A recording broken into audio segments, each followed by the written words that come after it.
Dios les bendiga, hermanos. Sean bienvenidos todos a la casa del Señor. Hoy estamos de fiesta, hermanos. El día de hoy estaremos celebrando la cena del Señor. Pero antes de comenzar, hermanos, quisiera, mientras el hermano pasa por los sobres, quisiera dar los anuncios el día de hoy. Y es que somos, hermanos, la Iglesia Reformada Pan de Vida. Estamos ubicados en el 1251 Avenue, en el Suite 700, en la ciudad de Pittsburgh, California. Los domingos, como el día de hoy, empezamos unas nuevas clases que son de membresía. Empieza a la 1:30. Hermano, que se lo perdió el día de hoy, si a usted le gustaría ser miembro de esta iglesia, lo invitamos a que el próximo domingo no se lo pierda. A la 1:30 empiezan las clases de membresía. Y ya a las 2:30 enseguida empezamos con el servicio general. Los martes hay oraciones de damas a las 7 p.m.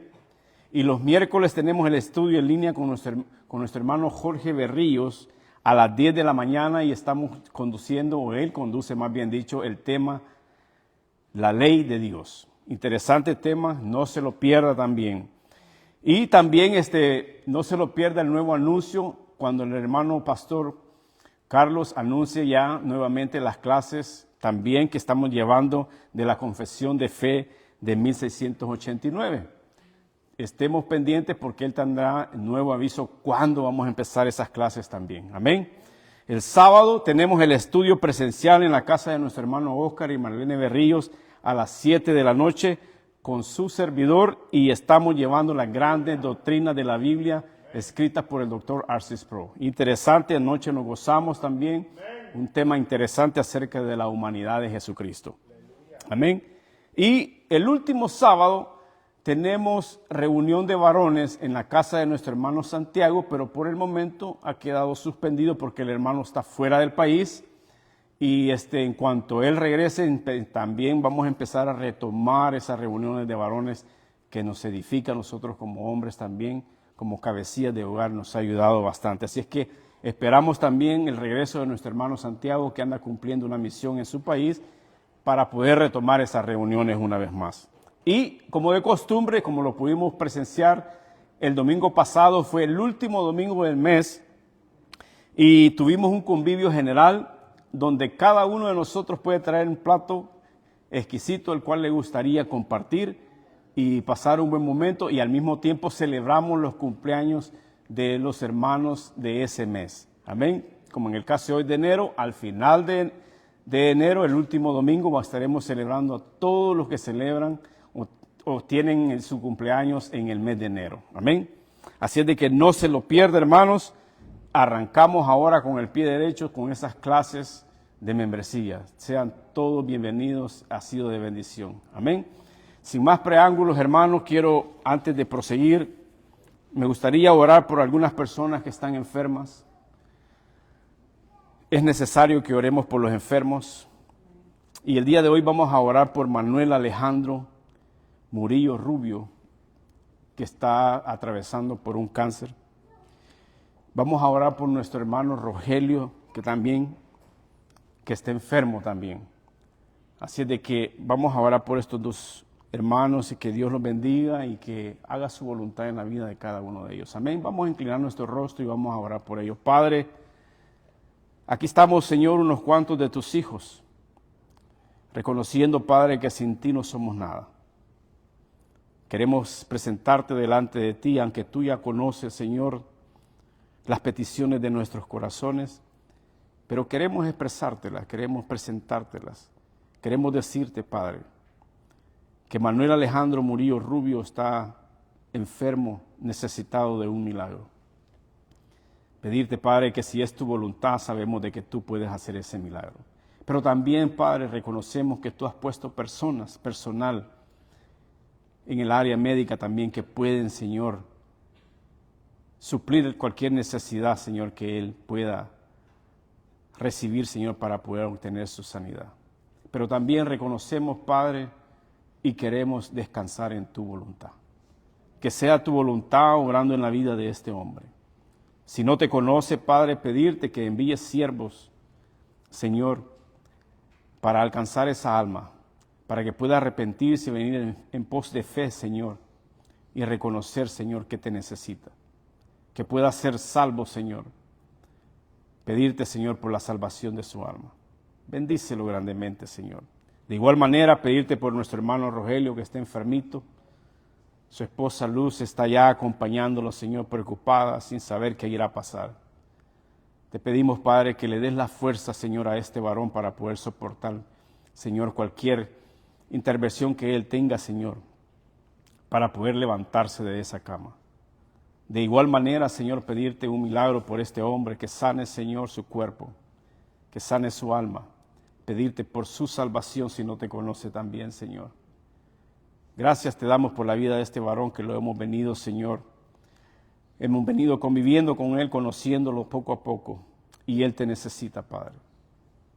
Pero de igual manera, Señor, queremos descansar en tu voluntad. Haz con él, Señor, lo que tengas que hacer.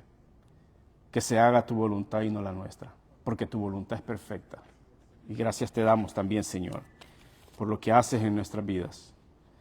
Amén.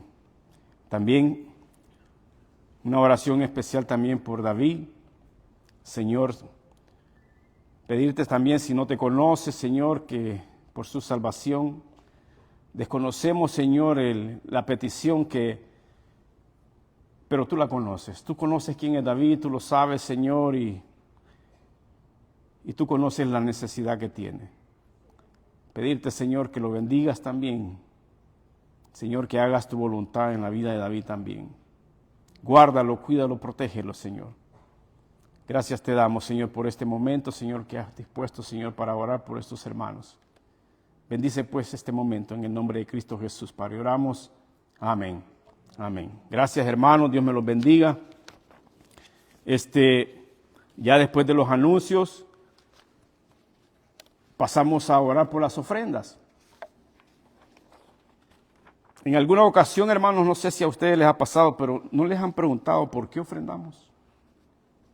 A mí sí me lo han preguntado, especialmente en el trabajo, cuando hablo con alguien, siempre me dicen, bueno, ¿y por qué ofrendan? ¿Y por qué dan dinero? Entonces, hay un versículo que quisiera compartir con ustedes, que es el Salmo 24:1. Claramente ahí dice, de Jehová es la tierra y su plenitud, y el mundo y en los que en él habitan. Hermanos, nosotros ofrendamos porque Dios es el dueño de todo. Él, lo que tenemos le pertenece a Él. Nosotros somos siervos inútiles. La ofrenda no es una contribución humana a un Dios necesitado, sino una confesión humilde que somos mayordomos y no propietarios. Y esto lo hemos aprendido en la clase dominical, para que no se lo pierda cuando regresemos y retomemos la clase dominical, muy interesante también. Cada ofrenda es una declaración bien silenciosa, donde decimos, Señor, reconozco que tú eres el dueño y yo solo soy un administrador. Hermanos, ofrendamos como un acto de adoración. La ofrenda no es un asunto administrativo, sino litúrgico.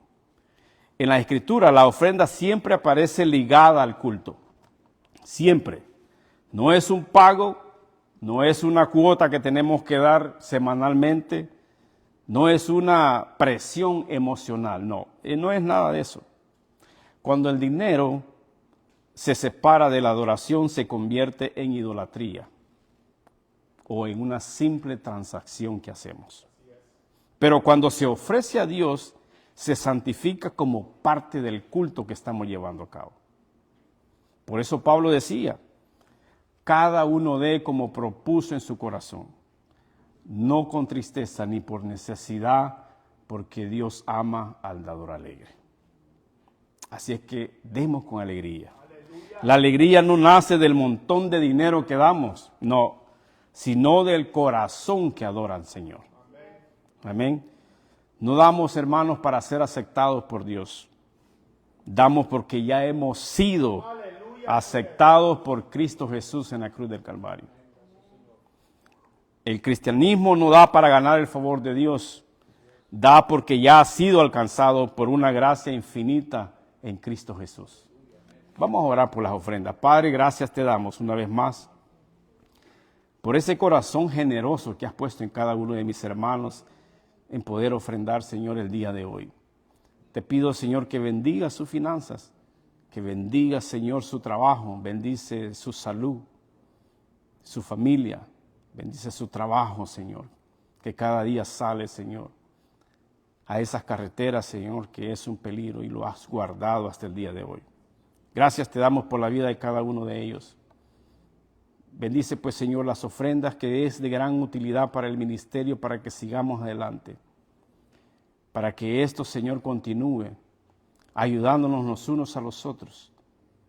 Bendice pues, Señor, a mis hermanos que han dado de todo corazón. En el nombre de Jesús, Señor, oramos. Amén. Amén. Gracias, Señor. Gracias, hermanos. Pues el día de hoy, hermanos, es el primer domingo del año.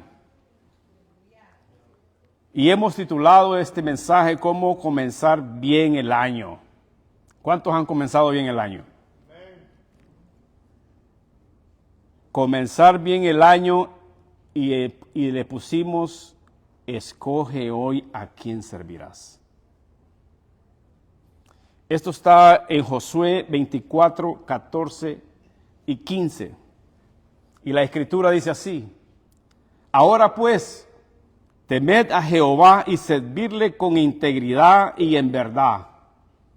Y quitad de entre vosotros los dioses a los cuales sirvieron vuestros padres al otro lado del río, y en Egipto, y servid a Jehová. Y si mal os parece servir a Jehová, escogeos hoy a quién serviráis. Si a los dioses a quienes sirvieron vuestros padres cuando estuvieron al otro lado del río, o a los dioses de los amorreos en cuya tierra habitáis, pero yo y mi casa serviremos a Jehová.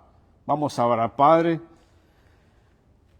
Señor, gracias por tu palabra. Gracias, Señor. Tu palabra, Señor, es clara. Este año ha comenzado, Señor, y nuestro deseo es comenzar el año bien, decidiendo, Señor, a quién vamos a servir. Bendice, Padre, cada uno de mis hermanos que han comenzado este año y decidieron venir a esta congregación, Señor, a reunirse, Señor, a escuchar palabras, Señor, de la cual yo te pido que seas tú, Señor, hablando a través de ella. Bendícelo, Señor, porque han tomado una muy buena decisión, Señor, en comenzar el año bien, y es en escuchar tu palabra. Gracias te damos por lo que están el día de hoy aquí. Bendice, Señor, a los ausentes. Pedirte, Señor, que los inquietes para que el próximo domingo puedan estar reunidos con nosotros. Pues bendice tu palabra, Señor, bendice el día de hoy, bendice este servicio, Señor. Te damos gloria y honra y agradecimiento por todo lo que haces en nuestras vidas. En el nombre de Jesús, Señor, oramos. Amén. Amén. Pueden sentarse, hermanos. Hermanos, yo no sé si ustedes se han dado cuenta, pero en muchos hogares yo me he dado cuenta, porque lo tengo en mi casa. Yo tengo ese versículo en mi casa. Yo y mi casa serviremos al Señor. Pero en realidad, hermanos, tenemos, pocas personas conocen el contexto de esas palabras. ¿Por qué Josué dijo eso? ¿Qué fue lo que pasó en su momento? ¿Por qué se dirigió con esas palabras? ¿En qué momento lo dijo y por qué lo dijo? Es interesante, porque muchos ponemos, y que es bien bonito, no me lo tomen a mal, yo me gozo cuando miro casas adornadas con versículos, hermano. Me encanta. Pero pocos desconocen el contexto, qué fue lo que pasó. Pues yo les traigo un panorama general de lo que pasó en el capítulo 23, para que podamos entender por qué fue que Josué dijo esas palabras.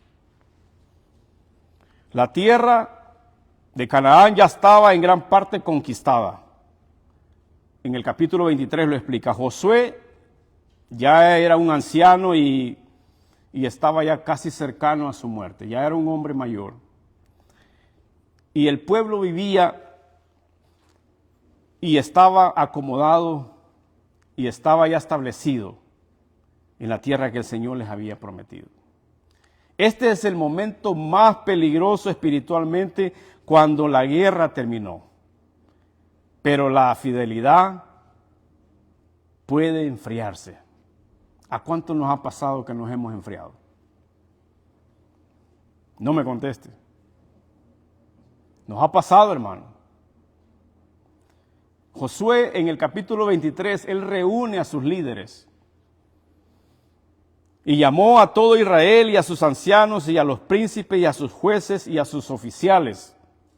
Este capítulo 23, hermano, Josué habla primero con los líderes, cosa que estamos aprendiendo también nosotros. Cuando hay una situación en la iglesia, primero tenemos que hablar con los líderes. Eso lo vamos a ver ya después en el contexto que vamos a hablar acerca del 14 y el 15. Porque ya el capítulo 24 es cuando Josué habla con su pueblo.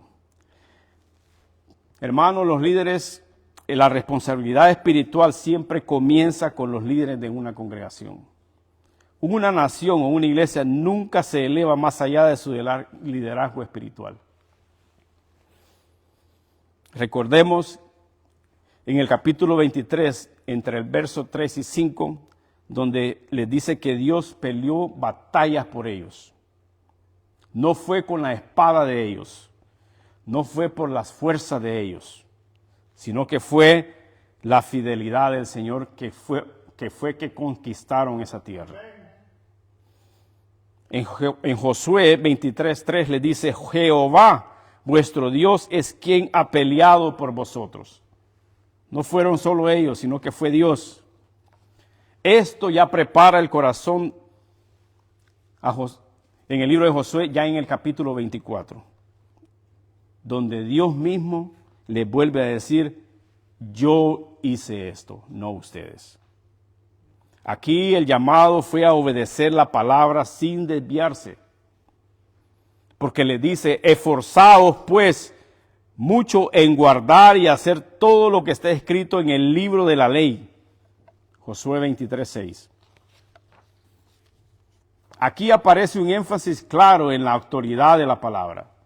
No se permite obediencia selectiva. En el Salmo 119:9 dice: ¿con qué limpiará el joven su camino? Con guardar su palabra. No existe fidelidad a Dios sin sumisión total en su palabra. Ya en el verso 7 y 8 viene una advertencia contra la mezcla de las naciones. Josué les advierte que no mezclen las acciones paganas con ellos mismos, con el pueblo. Que ni siquiera mencionen los dioses paganos que estas naciones tenían.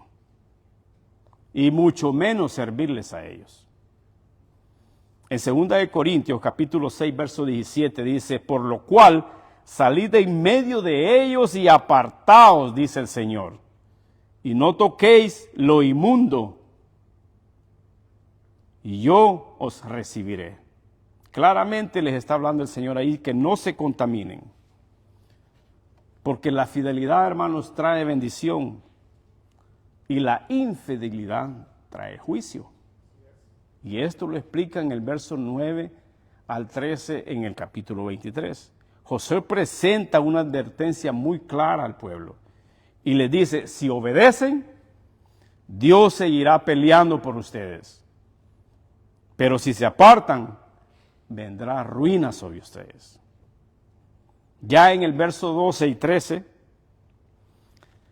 Josué les menciona la gracia que no elimina las consecuencias de la observación que tenían sobre su pacto. La certeza del juicio, Dios cumple tanto promesas como advertencias. En el versículo 14 al 16 de Josué 23 les dice: ninguna palabra de todas las buenas palabras que Jehová vuestro Dios había dicho ha fallado. Ninguna. Y ahí él incluye que Dios es fiel para bendecir y que Dios es fiel para juzgar. Amén. Esta afirmación prepara ya el corazón para Josué ya en el capítulo 24, donde Dios demuestra su fidelidad en la historia. Ahora podemos ver cómo es que se une Josué 23 con Josué 24 del 1 al 13. En Josué 23 es una advertencia solemne que si se apartan vendrá destrucción. Ya en Josué 24 del 1 al 13 es un recordatorio de la gracia, donde le dice: yo los escogí, yo los salvé, yo los bendije. O sea que primero advertencia, luego gracia recordatoria y finalmente decisión exigida. Para que tengamos ya un cierre de este capítulo 23, Josué prepara el oído, prepara el corazón y por último confronta la voluntad. No es un llamado emocional, sino un llamado informado, consciente y responsable delante de Dios.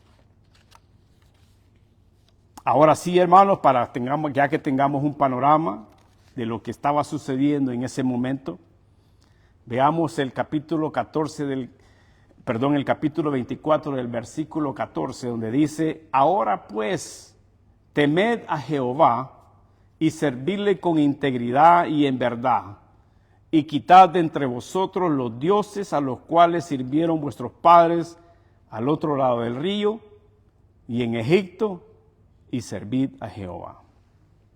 Ya vimos su contexto histórico, porque es que el acto final del liderazgo de Josué, el pueblo es convocado en Siquén, lugar profundo, y es bastante simbólico porque ahí fue donde Dios se le apareció a Abraham. Eso está en Génesis capítulo 12. Y ahí también renovó el pacto en tiempos de Moisés, que está en Deuteronomio 27. En los versículos del 1 al 13, como lo mencionaba anteriormente, Josué presenta una teología de la historia. Dios es el sujeto principal de cada verbo, donde dice: yo tomé, yo di, yo envié, yo os saqué y yo os entregué. Es crucial notar esto, porque la obediencia que Dios demanda en el versículo 14 está basada en la gracia que Dios ya mostró en el versículo del 1 al 13. La ética fluye de la redención y no al revés. Esta expresión introduce una conclusión inevitable. Dice: ahora, como empieza el versículo 14, no es emocional, sino es una racional y teológica. En otras palabras, si Dios ha sido soberano, fiel, poderoso y misericordioso, entonces esta es la única respuesta coherente. En Romanos 12:1 dice, refleja este principio claramente, donde dice: así que, hermanos, os ruego por la misericordia de Dios. Es un ruego que está haciendo Pablo en este momento. El versículo 14 sigue diciendo: temed a Jehová. O sea que el fundamento de la vida es piadosa. El temor del Señor no es un temor servil, no, sino una reverencia profunda ante la santidad de Dios. El mayor problema de la iglesia es que ha perdido el asombro por Dios. Y hay varios versículos de referencia. Proverbios 1:7 dice: el temor de Jehová es el principio de la sabiduría. En Isaías 6, del 1 al 5, Isaías no negocia con Dios, sino que se quebranta ante su santidad. ¿Cuántas veces nosotros venimos y decimos: Señor, si tú me das, yo hago esto? Poniéndole condiciones a Dios. Si tú me das, yo te doy. ¿Quiénes somos nosotros para negociar con Dios? El temor bíblico, hermanos, es reconocer quién es Dios y quiénes somos nosotros delante de Él. Ese es el temor bíblico. Cuando no tenemos temor de Dios, la adoración se vuelve superficial. La obediencia se vuelve selectiva. Y la fe se vuelve cultural. El verso sigue diciendo, servirle con integridad y en verdad. Aquí podemos ver la naturaleza del servicio aceptable. La integridad, la palabra, implica totalidad sin división. Dios no acepta un corazón fragmentado. En el Salmo 86, 11 dice, unifica mi corazón para que tema tu nombre. Dios no está interesado en una fe parcial. Él está interesado en la verdad, como dice aquí. No se refiere solo a sinceridad emocional, sino a una conformidad con el que tenemos casi siempre que nos venimos y nos acomodamos y nos conformamos. No.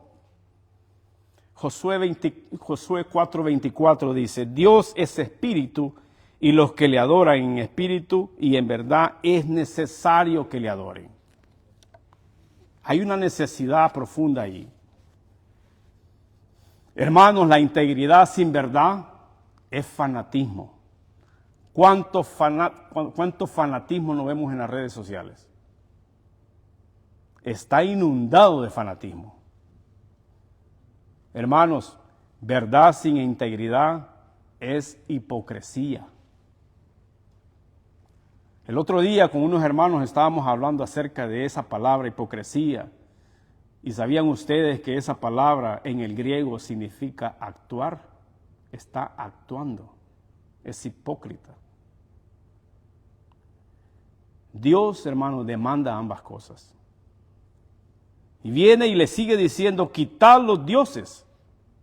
El llamado al arrepentimiento es radical. Este mandato es sorprendente. Israel ya estaba en la tierra prometida, pero aún conservaba ídolos. Es una verdad incómoda. ¿Es posible experimentar las bendiciones de Dios sin haber radicado completamente la idolatría? En Éxodo 23 claramente dice, no tendrás dioses ajenos delante de mí. O sea que la idolatría no siempre es visible.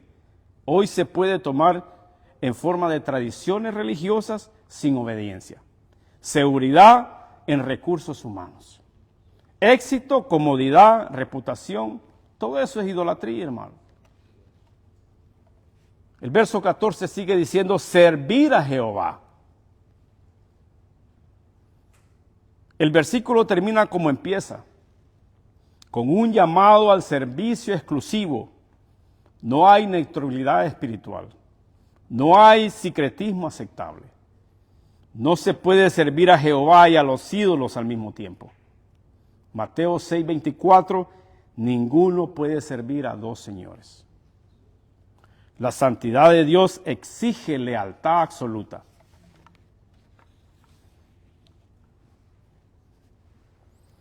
La bendición está en la obediencia cristiana. Es una respuesta lógica a la gracia soberana de Dios. El temor de Dios es indispensable para una fe auténtica. Dios demanda un servicio completo, no religioso. La idolatría debe ser confrontada, no tolerada.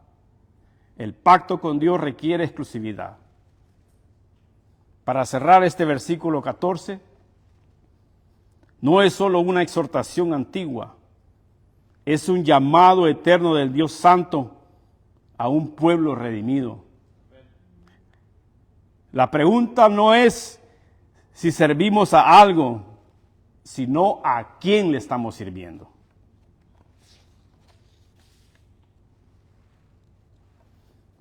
Pasemos al versículo 15, en 24:15, que dice, si mal os parece servir a Jehová, escogeos hoy a quién serviráis, si a los dioses a quienes sirvieron vuestros padres, cuando estuvieron al otro lado del río, o a los dioses de los amorreos en cuya tierra habitáis. Pero yo y mi casa serviremos a Jehová. Aquí claramente Josué le dice, y si mal os parece servir a Jehová, o sea que la confrontación del corazón caído que está hablando aquí Josué. Josué no presenta la obediencia como algo neutral o automático. Aquí desenmascara la resistencia del corazón humano en ese momento. Esta frase revela una verdad incómoda, hermanos. El problema del hombre no es en la falta de la evidencia, sino en la falta de la disposición moral que tiene al servicio al Señor. Juan 3:19 dice, los hombres amaron más las tinieblas que a la luz. ¿Servir a Jehová puede parecer mal al corazón? Dios es santo y Él exige obediencia. Dios es soberano y Él no negocia sus términos. Dios es exclusivo. Él no acepta rivales. Les dice, escogeos hoy. Aquí está la urgencia de la decisión moral que ellos deberían de tomar. La palabra hoy elimina la evasión. Este llamado es a escoger. No niega la soberanía de Dios, sino que afirma la responsabilidad del ser humano. Deuteronomio 30:19 dice, he puesto delante de ti la vida y la muerte. Escogeos. Escogeos pues la vida, les dice. Hermanos, no decidir es decidir. La neutralidad espiritual es una ilusión. Y le sigue diciendo en el verso 15, ¿a quién sirvas? El lenguaje del señorío está claro. El verbo servir domina el capítulo, aparece repetidamente. No se trata solo de creencia, sino de lealtad hacia Dios. Todos los hombres sirven a algo. La verdadera pregunta es, ¿a quién estamos siendo sometidos para servir? Romanos 6:16 dice, sois esclavos de aquel quien obedecéis. La Biblia no coincide en una fe sin señorío. Las falsas alternativas traen al oído ídolos desenmascarados. Porque habla aquí del verso 15, dice los ídolos que estaban al otro lado del río. O sea que esa idolatría había sido heredada por sus padres, heredada por aquellas naciones. Representaba la religión de la tradición, recibía por herencia cultural todas esas cosas. Y en Ezequiel 20:18 le dice, no andéis en estatutos de vuestros padres. La tradición nunca es excusa para la desobediencia. Le sigue diciendo, le dice, los dioses de Egipto, que era la idolatría del pasado, de donde Moisés los había sacado. Egipto no salió completamente de Israel. Salieron de esa nación, pero lo traían en el corazón. Números 14:4 dice, decían ellos, volvamos a Egipto, porque lo tenían en el corazón. Viejos patrones, antiguas seguridades, pecados conocidos, todo eso venían y lo traían con ellos. De ahí le dice a los dioses de los amorreos, que era idolatría del presente y la cultura que estaban viviendo en ese momento. Estos eran los dioses del entorno inmediato que tenían. La presión cultural siempre intenta moldear nuestra teología. Romanos 12:2 dice, no os conforméis a este siglo. De ahí, ya en el verso 15 dice, pero yo y mi casa. ¿Qué quiere decir esto? Es un liderazgo con convicción. Josué no espera humanidad para obedecer. Esto no es arrogancia, sino liderazgo basado con una convicción que él tenía. Hechos 24, del 15 al 16, Pablo declara su fe aun cuando es minoría. La verdad no se define por la mayoría, sino por la revelación de Dios. Les dice Josué, serviremos a Jehová. Es una exclusividad de perseverancia que él tenía. El verbo está en plural y en forma continua. Dice decisión personal que él tiene, compromiso familiar que él tiene y la fidelidad que él sostenía delante de Dios. Aquí podemos ver lealtad, podemos ver resolución y podemos ver un testimonio público que él estaba haciendo. Mateo 6:24 claramente dice, porque no podéis servir a Dios y a las riquezas. Dios es santo y no negocia su señorío. La gracia exige una respuesta. La neutralidad espiritual no existe. La idolatría puede ser tradicional, pasada o cultural, y la fe auténtica se expresa en servicio y obediencia.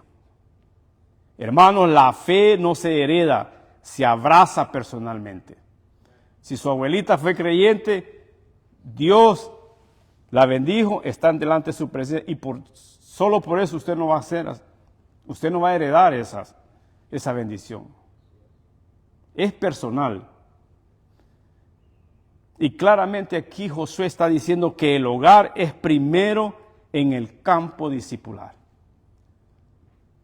Nuestros primeros discípulos tienen que ser nuestra casa, yo y mi casa. La obediencia comienza con una decisión, pero se demuestra con la perseverancia. Cristo es Señor de todo y no es Señor absoluto. No, Él es el dueño de toda su plenitud, como lo mirábamos en el Salmo 24.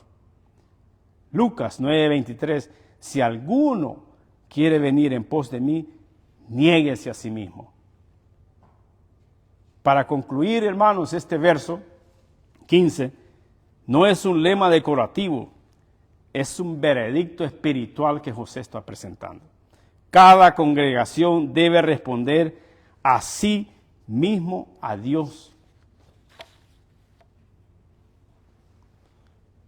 A mí me gustaría estos versículos 14 y 15, de qué manera podemos verlo en el día de hoy, cómo podemos aplicarlo en nuestras vidas.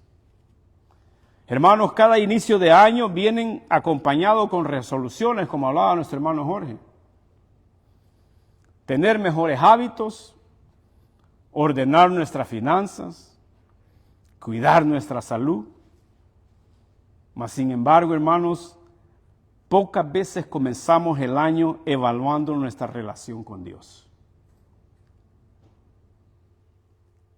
Pocas veces vemos eso en nuestras vidas. Ponemos resoluciones por fin y a ver, pero nuestra relación con Dios no la tomamos en cuenta. Pero el problema, hermano, no es que hagamos planes, sino que lo hagamos sin ningún compromiso. Ese es el problema. Créame que resoluciones son muy buenas, buenísimas. ¿Quién no quisiera mejorar sus finanzas? ¿Quién no quisiera tener una mejor salud? Comer mejor, tener mejores hábitos. Y uno de ellos es venir a tiempo a la iglesia. No faltar a las reuniones. Esos son buenos hábitos. Son muy buenos. Pero pocas veces empezamos el año evaluando nuestra relación con Dios. Josué, al final de su vida, convoca al pueblo a una renovación del pacto.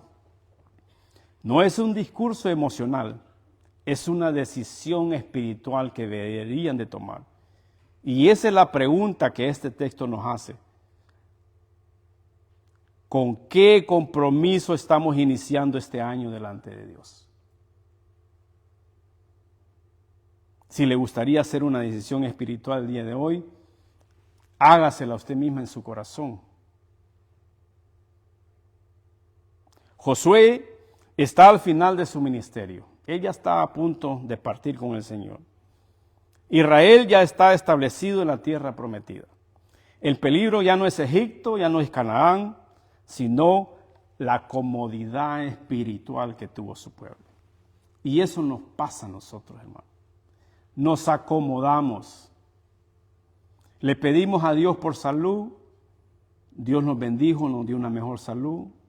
Le pedimos a Dios por trabajo, Dios nos bendijo con un buen trabajo.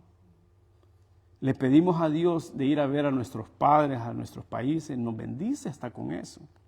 De tener un mejor carro. Todas esas cosas son muy... Dios nos bendice, pero ¿qué es lo que pasa, hermano? Nos acomodamos. Quedamos y nos descuidamos. Como ya nos bendijo, ya nos olvidamos. Ese es el problema. Muchas veces el mayor peligro espiritual no es la crisis, sino la estabilidad. Porque crisis siempre han habido. Crisis económica, crisis financiera. Siempre hemos tenido crisis financiera.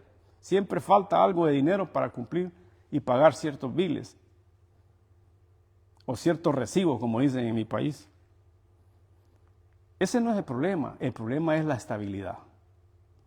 Que nos acomodamos, que nos conformamos. En el verso 14 dice, ahora pues temed a Jehová. Es reconocer su santidad, vivir conscientes de su presencia, tomar decisiones sabiendo que el rendimiento cuesta.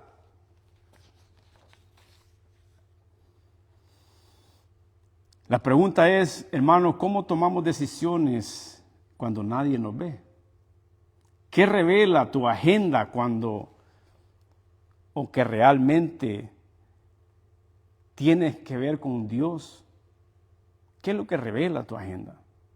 El temor de Dios afecta cómo trabajas, cómo hablas, cómo crías a tus hijos. No hay compromiso santo si no hay una visión delante de Dios. El verso 14, donde les dice que servid con integridad y en verdad. La integridad significa desde el corazón, como lo veíamos. Dios no busca servicio externo, sino motivos correctos, coherencia entre lo público y lo privado, fidelidad aun cuando no hay reconocimiento. Porque muchas veces la gente busca ese reconocimiento. No, hermano. Regalo lo tendremos cuando estemos en la presencia del Señor. Ese reconocimiento ahí va a estar. Servicio en verdad, no según emociones, sino según la palabra de Dios. La pregunta es, hermano, ¿sirves a Dios solo cuando te conviene? No conteste. ¿Tu vida cristiana es consistente durante toda la semana, durante todo el mes y ahora durante todo el año? Hermanos, Dios no quiere más actividad, sino más fidelidad. El verso 14 dice, quitad de entre vosotros los dioses. Y aquí el problema son esos ídolos escondidos que tenemos. Israel ya estaba en la tierra, pero aún conservaba esos dioses antiguos. Dios nos ha traído a esta gran nación, que es los Estados Unidos. Pero yo creo que todavía traemos esos dioses de nuestros países para acá. Hermanos, un ídolo no es solo una estatua, no es solo un muñeco. Es cualquier cosa que compite con Dios. Colosenses 3:5 dice que la avaricia es idolatría. Algunos de estos ídolos modernos que tenemos hoy en día, hermano, es el trabajo, es el dinero, son las redes sociales, el TikTok, la comodidad y por si fuera poco, ponemos la familia por encima de Dios. ¿Qué ocupa nuestra mente por encima de Dios? ¿Qué te roba el tiempo a la hora de orar y leer su palabra? Hermanos, iniciar el año bien implica limpieza espiritual. Ya en el verso 15, como lo mirábamos anterior, le dice, escogeos hoy a quién servirás. Aquí Josué no permite neutralidad. En Primera de Reyes 18:21 dice, ¿hasta cuándo claudicaréis entre dos pensamientos? Mirábamos en Dios que no tomar una decisión o no decidir también es una decisión que usted está tomando. Y nadie puede decidir por usted. Esto quiere decir, hermano, que esto no basta con haber servido el año pasado. El compromiso se renueva hoy, empezando este año. Pero yo y mi casa serviremos a Jehová, dice el verso 15. Claramente vimos que el liderazgo espiritual empieza en la casa. No habla solo como un líder nacional, como estaba hablando a toda la congregación, sino como un cabecilla de hogar.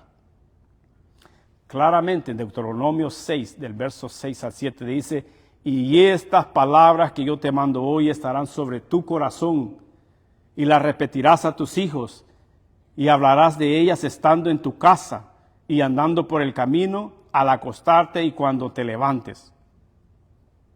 Este es el compromiso con Dios. Se enseña, se modela, se vive en casa. Orar juntos en casa.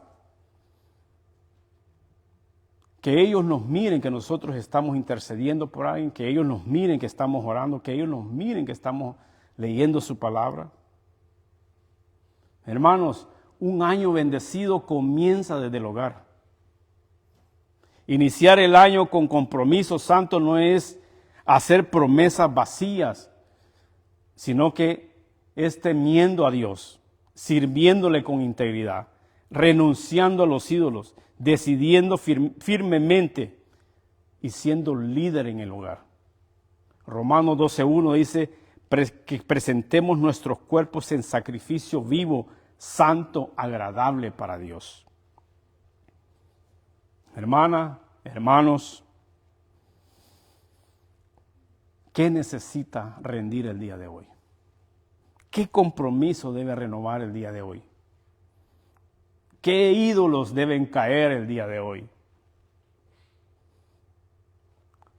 Hermanos, oremos para que comencemos un año no solo con planes, sino con un corazón rendido a Dios. Vamos a orar.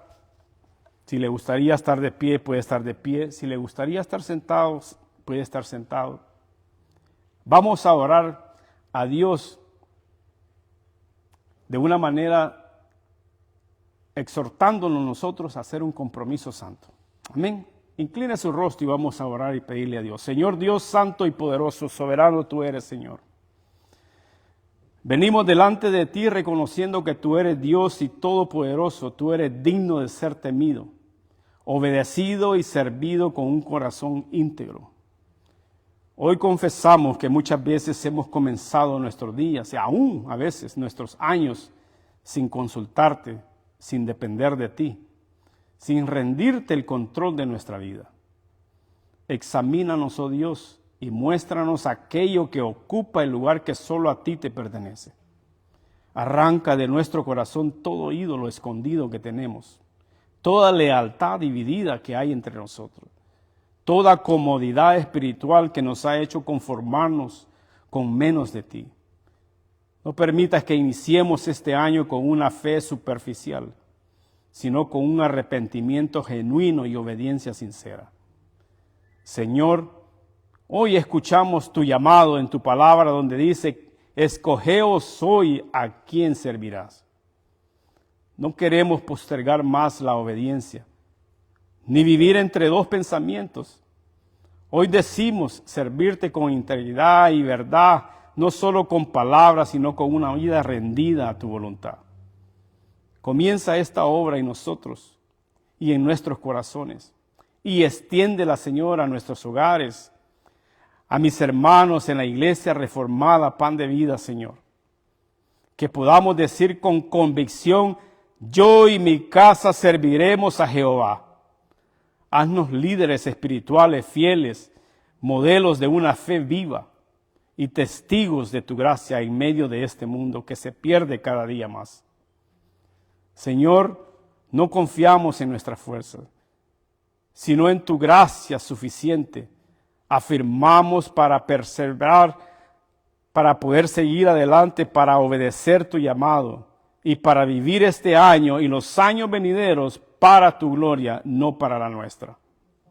Te lo pedimos, Señor, en el poderoso nombre de tu Hijo amado, nuestro Señor Jesucristo, que dio su vida en la cruz del Calvario para el perdón de nuestros pecados.